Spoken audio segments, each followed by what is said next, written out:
आप मुख्यमंत्री जी से क्या उम्मीद कर सकते हो? मुख्यमंत्री जी ये बताएं कि बिजली का बिल सस्ता होगा कि नहीं होगा। और मुख्यमंत्री जी की भाषा ये पहले दिन में नहीं सुन रहा हूं, पहले दिन की ये बात नहीं है जिस तरीके से वो बात कर रहे हैं। और मैं तो कहूंगा कि इलेक्शन कमीशन इस बात की नोटिस ले कि एक मुख्यमंत्री की भाषा ही नहीं हो सकती। और जहां तक गर्मी का सवाल है, जिस दिन गर्मी खत्म हो जाएगी उस दिन हम लोग मर जाएंगे। जितने भी हम लोग बैठे हैं, अगर गर्म खून हमारे अंदर नहीं बहे तो हम जिंदा क्या रहेंगे। लेकिन जहां तक सवाल मुख्यमंत्री जी का है, उनका एफिडेविट देखिए, कितनी धाराएं उनके ऊपर थी। भारतीय जनता पार्टी सोच रही है कि गलती तो नहीं कर दी उन्हें मुख्यमंत्री बना करके। तो ये जो मुख्यमंत्री जी के अंदर गर्मी आ रही है, वो इसलिए गर्मी आ रही है कि ये टिकट जगह जगह मांग रहे थे, इनकी मनपसंद टिकट उन्हें नहीं मिली, उन्हें वापस उन्हें घर भेज दिया गया है। प्रधानमंत्री जी ने इन्हें पैदल पैदल चलाया।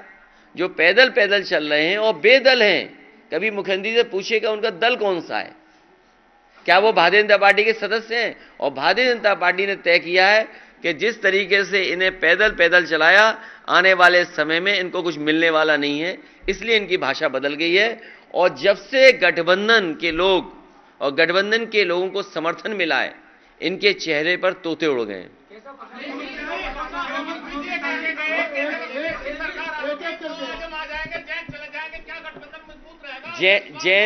जैन चौधरी जी का जो सम्मान है, पहले चुनाव से हमारे साथ हैं और लगातार समाजवादी पार्टी उनको वही सम्मान देती रहेगी। सवाल यह है कि भारतीय जनता पार्टी घबराई हुई है कि किसान इस बार समर्थन कर रहा है गठबंधन का, और किसान ये महसूस कर रहा है कि उसके मान सम्मान का चुनाव है। क्या लोग भूल जाएंगे वो जीप चढ़ा दी गई किसानों के ऊपर जिनकी जान चली गई? क्या भारतीय जनता पार्टी के पास उसका जवाब है कुछ?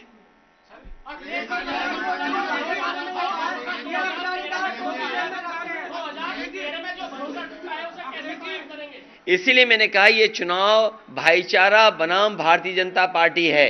भारतीय जनता पार्टी की नकारात्मक राजनीति है, उनके हर भाषण में नकारात्मक देखोगे आप।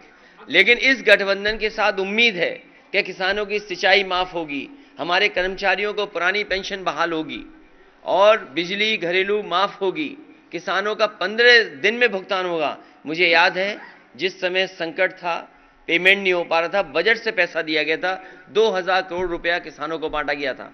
आने वाले समय में तय किया है कि चाहे फार्मर्स कॉर्पस फंड बनाना पड़े, फार्मर्स के लिए कहीं से फंड अलग से रखा जाए जिससे कि किसानों को धरना न देना पड़े, ये व्यवस्था लाने का काम समाजवादी लोग करेंगे।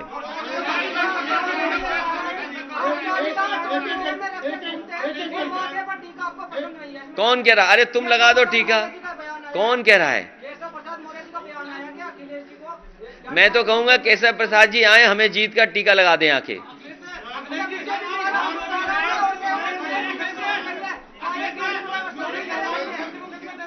हैं? ये देखिए वो कंफ्यूज हैं।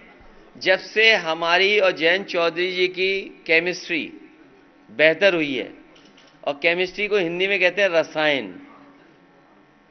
रसायन, और जो लोग पलायन की बात कर रहे हैं, उनका राजनीतिक पलायन उत्तर प्रदेश से होने जा रहा है। ये भाईचारा का चुनाव होने जा रहा है। सब एकता पसंद कर रहे हैं, गंगा जमुनी तहजीब को पसंद कर रहे हैं। केवल भारतीय जनता पार्टी को अपनी उपलब्धियां न बतानी पड़ जाएं, इसलिए जानबूझ करके जनता को भ्रमित कर रहे हैं।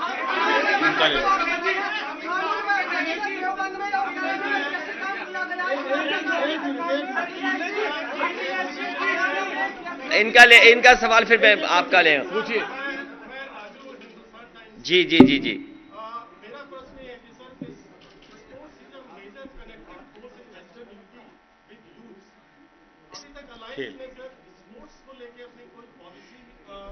मैं कई बार देखता हूं नौजवानों को अपनी नौकरी को लेकर के या खेल में कहीं ना कहीं प्रतिभागी के रूप में शामिल होने के लिए देखता हूं, सड़क में, खेत में या जहां भी टेम्परेरी व्यवस्था कर लेते हैं। मैं सभी खिलाड़ियों को भरोसा दिलाता हूं जिस समय नेताजी ने शुरू किया था यश भारती सम्मान और लगातार खिलाड़ियों को दे रहे थे, उनका भोजन, पौष्टिक आहार बढ़ाना, स्पोर्ट्स फैसिलिटीज़ को, स्पोर्ट्स इंफ्रास्ट्रक्चर के लिए मैं ये भरोसा दिला सकता हूं कि वेस्टर्न यूपी में बड़े पैमाने पर लोग जाते हैं खेल में और खेल में रुचि रखते हैं। आने वाले समय में अगर हमें ब्लॉक स्तर से नीचे भी जाना पड़ा दौड़ने के लिए और सुविधाएं देने के लिए, स्पोर्ट्स इंफ्रास्ट्रक्चर बनाने के लिए, तो समाजवादी पार्टी विचार करेगी। मैं आपको उदाहरण दे सकता हूं, बागपत में सुखिंदर तोमर अर्जुन अवॉर्डी प्लेयर थे। एक बार उन्होंने कहा कि उनके गांव में बहुत से बड़े खिलाड़ी हैं, वो चाहते हैं कि एक स्टेडियम बन जाए। उसी समय सरकार ने फैसला लिया, आप पता करिए, वहाँ पर स्पोर्ट्स को लेकर और खासकर कुश्ती को लेकर के एक अच्छा इंफ्रास्ट्रक्चर तैयार कर दिया है। आने वाले समय में वेस्टर्न यूपी में स्पोर्ट्स इंफ्रास्ट्रक्चर के लिए अच्छा काम होगा और प्रायोरिटी पे काम करके समाजवादी पार्टी दिखाएगी।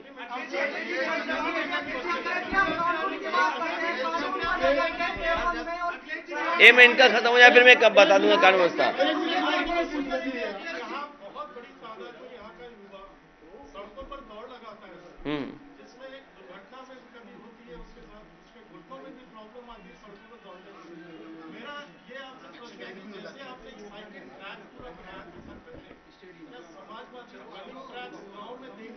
अगर मैं ठीक है, मैं पत्रकार साथी का सुझाव है, क्योंकि मैं मैनिफेस्टो में ये चीज़ लाना चाहता था, लेकिन क्योंकि आप शामली में सवाल पूछ रहे हो, क्योंकि बच्चों के पास बहुत अच्छे शूज़ नहीं होते हैं और क्योंकि वो बहुत ज़्यादा रनिंग करते हैं, उनके पास कोई एडवाइस करने के लिए, सलाह देने के लिए भी कोई ऐसा एक्सपर्ट नहीं होता है, तो वो जो प्रयास करके अपने ही से सीखते हैं।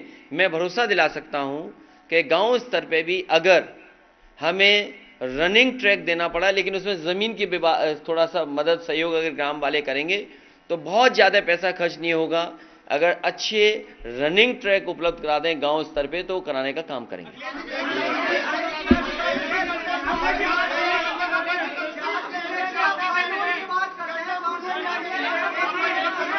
अरे ऐसे तो किसी का सवाल नहीं सुन पाएंगे।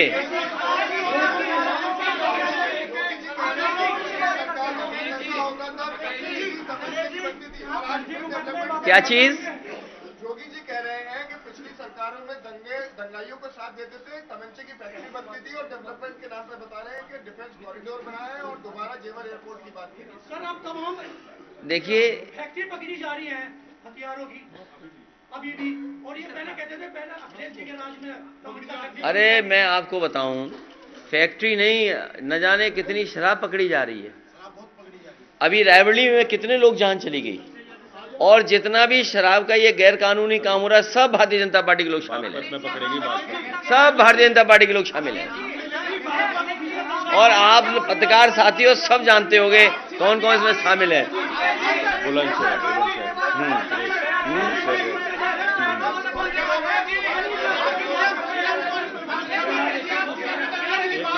क्या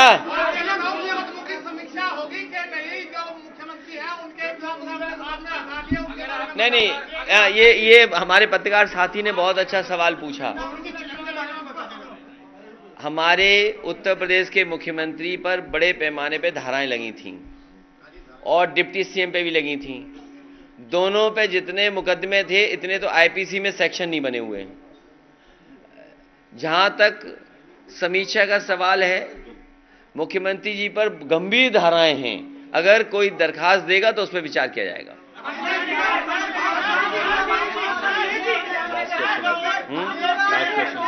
अब आप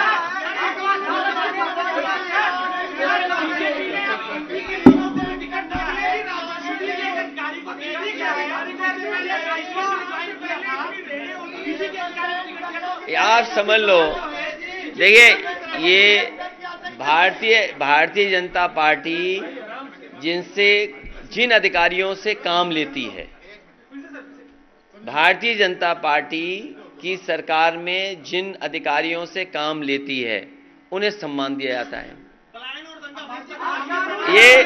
ये जो हमारी दोनों की केमिस्ट्री है, इससे अनर्गल बातें कर रहे हैं वो।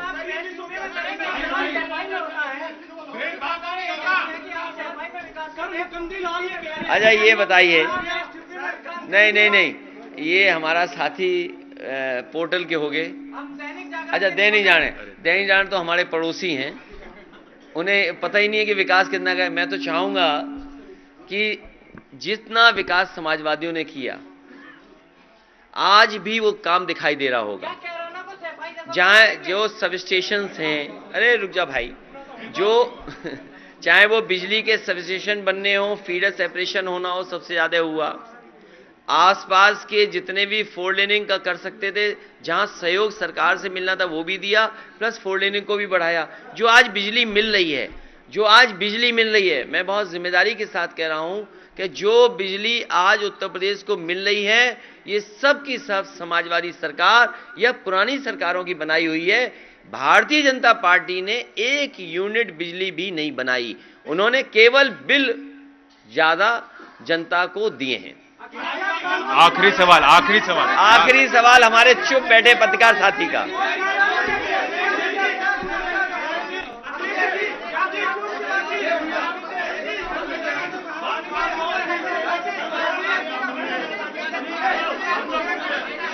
एक मिनट उनका ले लें। उनका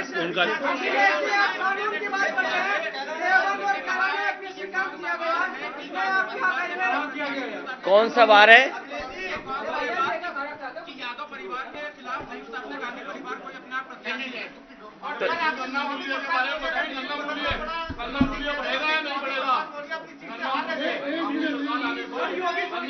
अच्छा, गन्ना को क्यों नहीं बढ़ाएंगे? गन्ना को क्यों नहीं किसानों को खुशहाल बनाएंगे? किसानों को खुशहाल बनाने के लिए, लगातार उनकी मदद करने के लिए, आर्थिक रूप से मदद करने के लिए गन्ने की कीमत बढ़ेगी। और जब भी समाजवादी आए होंगे तो गन्ने की कीमत बढ़ी होगी। चैनल को सब्सक्राइब करें और घंटी जरूर दबाएं।